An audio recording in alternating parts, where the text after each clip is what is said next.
Kanye West, as you can see, is a busy man. In just 5 years, he has sold nearly 20 million albums. He has won 12 Grammys. He's written a book. He's launched a foundation. And his latest CD, 808s and Heartbreak, is racing up the charts. So please welcome Kanye West.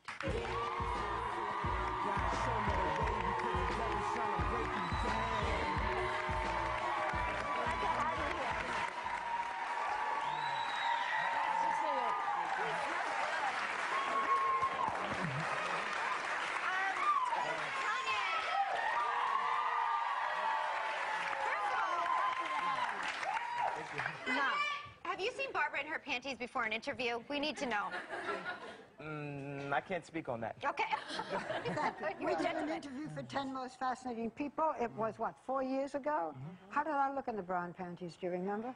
Oh, my God. Yeah. Well, I mean, that's the way it is. That's the way it is. And I appreciate you not discussing it further today. That's very thoughtful of you. Anyway, your latest CD, 808s and Heartbreak, you have said is the most personal album that you've done. And tell us why and how.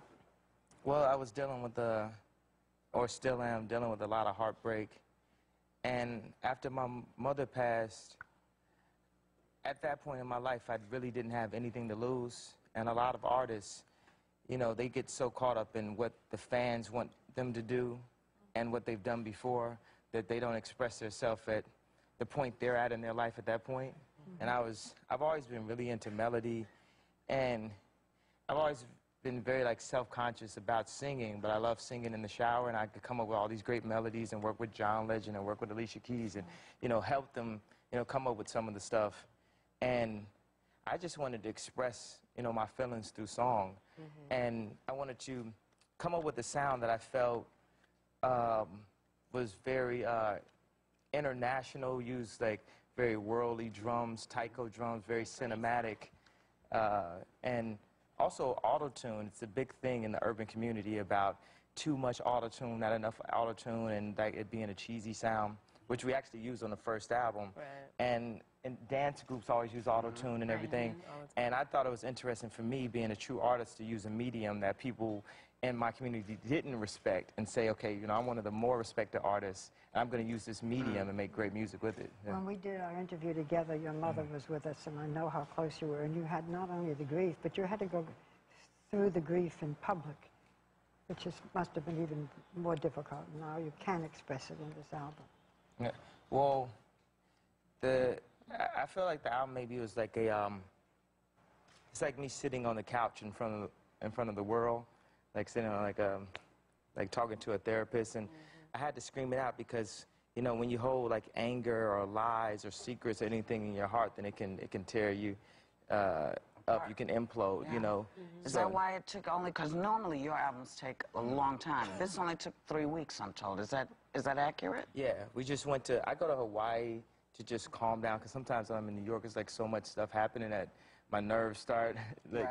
So we just went in and I just did it as an expression, and I could have just put it out as a mixtape and everything and just put it out, but I wanted people to really hear it and soak it in. And I had all these songs and these melodies in me. I also worked with Kid Cudi, who made the song Day and Night. I toss and turn, it's on my mind. Mr. Hudson, a few different R&B artists were down there, and we decided to just really not worry about what was on the radio at that time. Just go. Just do it. Yeah, just do it. Just do it quickly, yeah. Kanye, excuse me, Chris Allen from American Idol sung your song Heartless a week before the finale. And we have a clip of it, and we'd like to get your reaction to Chris's rendition of your song. Let's see the clip. In the night, I hear them talk, the coldest story ever told. Somewhere far, far, far, and lost his soul to a woman so heartless.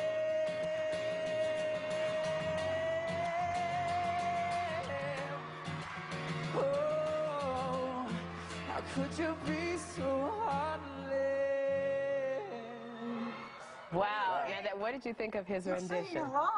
Yeah, it's amazing. Everybody who sings the song sings better than me. Is it such a problem?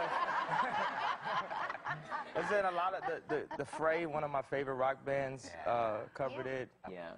And that song got played on American Idol twice. It's always, since the college dropout, I always felt like I made melodies, you know, that were like, I feel like country and Broadway melodies are like the greatest, because I'm always looking for stuff that sweeps up and down the scale. So you say, in the night I hear him talk, coldest story ever told. Somewhere far along this road, he lost his soul to a woman so heartless. That could be like, if it's country, like, in the night I hear him talk, coldest story ever told. Somewhere far along this road, he lost his soul to a woman so heartless. Like, Absolutely, that could translate, you know what I'm saying? Well, actually, me and Lady Gaga are going on tour now. With no, she's talented, and she's so incredible that she's not an opening act. We're doing our show together with no opening act. While you are in a singing mood, when we did our interview those years ago, you did a rap for me.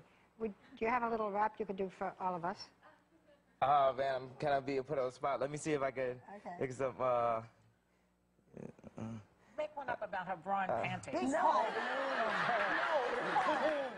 This is a true talent. Go. Okay.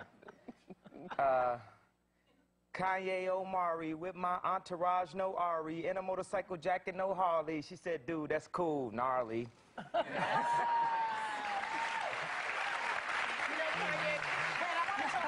Book you wrote with someone. Thank you, and you're welcome.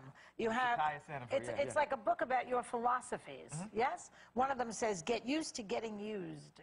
Explain, what do you mean by that? Well, that's my favorite one. In the book it says, to most people, saying to use someone carries a negative connotation, but I don't see it that way. To miss, over, or abuse someone is negative. To use someone is necessary, and if you can't be used, then you're useless. So you're just reframing the word use. Use, rather. Yeah, because people use it so negatively. I feel like, you know, in people's lives, it should always be a thank you and you're welcome moment. Like, sometimes people have agendas where they're trying to get more out of you than what you're trying to give. It should be a give and take. I mean, that's... What's she got, Cherry? You know, no, I just wanted to ask you, because I know that you are keeping your mother's legacy alive through the Kanye West Foundation, and she started this in 2007. Can you tell us about that organization? Well, I came to my mom and said I really want to get into some charity work, and there were some ideas of, you know, charities already around, and we came up with this idea of doing music production courses that should be implemented in the high schools, because when I was in school, all they had was pianos and drums, and you know, I still can't really play the piano, so no one ever knew that I could possibly make it in music because they didn't have drum machines and Pro Tools and things that people really used to record. And I would like run home from, you know, school to go and try to record on my little 4-track that cost like $250 and stuff. But it's like, what if we put those production that equipment in the schools? And what's really going on the radio, the same type of equipment that Soulja Boy used to sell millions of records was in the school, and use that as inspiration for, you know, kids to want to have perfect attendance, to have great grades. Is that what the shirt is? Yeah, that's what it is. That's our logo right there, right there that Joseph's wearing. It's a great graphic. Who's Joseph? Love it. Who has the shirt on? Well, And now, and also, too, you have a concert tomorrow that you're doing for 3,000 of your fans in Chicago that's going to be on the Channel Fuse. How did this concert come about, where you're performing for the kids? Well, let's throw right over here. Where... You give him a microphone to tell us, okay? Oh, can you tell us how the concert came about, Kanye? Okay, yeah, I'm sorry. Mr. Abrams right here had an idea. He's 15 years old, but I call him Mr. because he's a complete animal with the way he approached the Chicago public schools. And he heard that this mother enticed her kids to go to school with some Lil Wayne tickets. And he had that idea for kids in the public schools. And he came and said, if you guys have perfect attendance, you'll get to come and see Kanye West backstage. Really? I don't talk in third person like I'm crazy. Good to see me. Good to see me backstage. And like the next day, they had like a 93% attendance. And the school had never had that before. And me and my mother threw this concert 2 years ago. And now I feel a real, you know, dedication to make this a really, really great foundation and everything. And also, I really wanted to explain to people that these shoes that came out with Nike that just sold out across the world, Nice. all the proceeds went to the Loop Dreams Kanye West Foundation. Kanye, it's such a pleasure to have you on with us. We all want to say thank you, and you're welcome. And we wish you good luck in whatever you're doing. Kanye West, everybody. We'll be right back with Stephen Moore.